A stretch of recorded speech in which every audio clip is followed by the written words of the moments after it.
The object I'm going to be talking about today is, in this box here, is a Neolithic stone, or actually a schist bracelet or ring. Right, so I'm just going to get it out of the box with all the numbers written on to make sure we remember where it came from. Safely packed away in acid-free tissue, and there hopefully you can see it on the palm of my hand. Essentially it would have been a complete ring originally, obviously it's a broken piece now, which would have gone around something like that.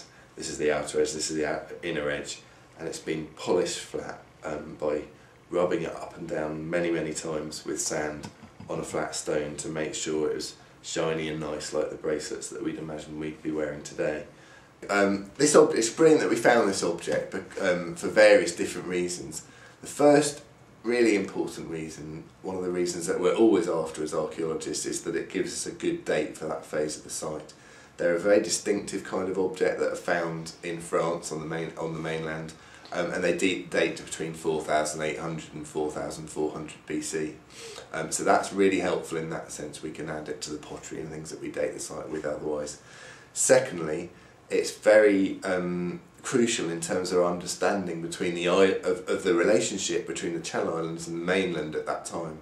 And what it shows is that basically this object certainly came from France. It's French stone that it's made out of, but that shows us that people were going back and forth between the mainland and the islands around that time, which is really crucial to our understanding of the connections that ultimately led to the Neolithic settlement of the island. So when people came from France bringing pottery, farming, particular kinds of stone tools, that sort of thing, onto the Channel Islands for the very first time.